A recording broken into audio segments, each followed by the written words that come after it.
प्रधान, क्या आप बिहार की ट्रेन में सफ़र करने जा रहे हैं, वो भी बहन बेटियों के साथ?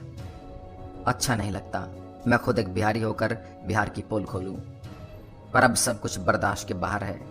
बात 2009 की, जब मैं पटना से अपने घर गया जाने के लिए ट्रेन चढ़ा। रात के 8 बज रहे थे। मेरे साथ साथ हजारों लफंगों की भीड़ उसी ट्रेन में चढ़ी जो डेली बेसिस पर काम करने वाले जवान लड़के थे। पटना से गया के बीच बहुत सारे गांव हैं जहां से ये लोग हर दिन पटना आते हैं और फिर वापस घर को लौट जाते हैं। जहां मैं बैठा था वहीं एक दादी जी अपनी पोती के साथ भी बैठी हुई थी, जो करीब 11 साल की होगी। जैसे ही ट्रेन चली, 2-3 लड़के उस दादी जी के पास जाकर खड़े हो गए और लड़के ने जिसके मुंह में 1 किलो गुटखा ठूंस रखा था, वो एक चाइना का मोबाइल निकालकर अश्लील भोजपुरी गाने बजाने लगा। सारे लड़के मजे ले रहे थे। छेड़खानी का इतना घिनौना रूप आपको सिर्फ बिहार में मिल सकता है और कहीं नहीं। हैरानी की बात थी कि पूरी ट्रेन में अच्छे लोग जिनको बुरा लग रहा था वो चुप थे। उनमें एक मैं भी था। वजह, हम अच्छे लोग कुछ की संख्या में थे और कोई भी एक दूसरे की मदद करना नहीं चाहता था, जबकि उसकी छेड़खानी में एकता थी। पूरी बॉगी के लड़के उसके साथ थे। आखिर में एक दादाजी टाइप के आदमी ने बोला, बेटा घर में तुम्हारे भी माँ बहन होंगी। इसके बाद एक ने सीधा बोला, चुप रह चाचा, नहीं तो उठा के फेंक दे वो।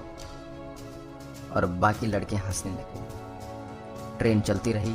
वो बुढ़िया दादी चुपचाप अपनी बच्ची की खातिर चुप होकर सफर करती रही। एक से बढ़कर एक अश्लील भोजपुरी गाने सुनती रही। वो सारे लड़के गाहे बगाहे लड़की को छूने का प्रयास करते रहे। दादी बचाती रही। कहीं रेलवे पुलिस नजर नहीं आई। पटना से जहानाबाद तक पूरी ट्रेन इनके कब्जे में थी। आप बोलेंगे किसी ने कुछ किया क्यों नहीं? जवाब है कि रेलवे लाइन में अगर कोई कुछ बोलता है तो तुरंत सारे लड़के पूरी ट्रेन में एक जगह जमा हो जाते हैं और उसे पीटते हैं। ट्रेन से नीचे फेंककर मार भी डालते हैं। यही नहीं, अगर आपने उसको पीट दिया तो वो लोग अपने गांव फ़ोन कर देते हैं। फिर जैसे ही उसका गांव का स्टेशन आता है, वहाँ गांव के 200 से 300 लोग लाठी लेकर डब्बे में घुस जाते हैं और फिर उस आदमी को उतार कर मारते हैं। ये सब वहाँ रोज़ की घटना है। धीरे धीरे एक के बाद एक स्टेशन आते गए, लफंगों की भीड़ कम होती गई और लगभग जहानाबाद आते आते 75% भीड़ लफंगों वाली निकल चुकी थी। अब देखिए हैरान करने वाली बातें।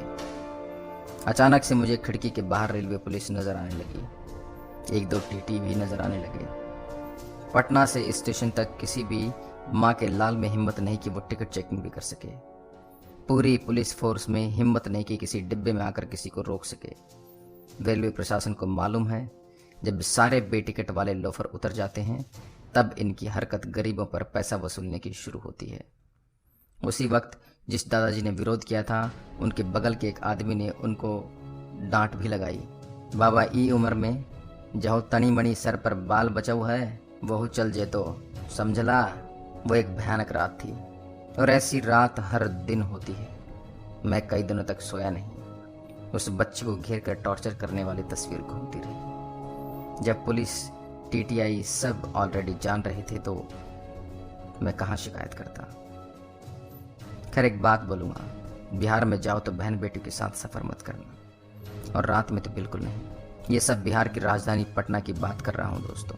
नीतीश कुमार के नाक के नीचे होता है ये सब। झूठा सुशासन सुनते सुनते मेरा दिमाग फट चुका है। बहुत हुआ। अब मैं भी वहीं का हूँ, बिहार का, और बिहार का अच्छा चाहता हूँ, इसलिए सच्चाई बताऊँगा। दुनिया को चाहे एक बिहारी के नाते मुझे शर्मिंदगी महसूस क्यों ना करनी पड़े। आशा करता हूँ ये वीडियो आपको पसंद आई होगी। देश और दुनिया की अन्य खबरों के लिए आप हमारे चैनल को लाइक करें, शेयर करें एंड सब्सक्राइब करें।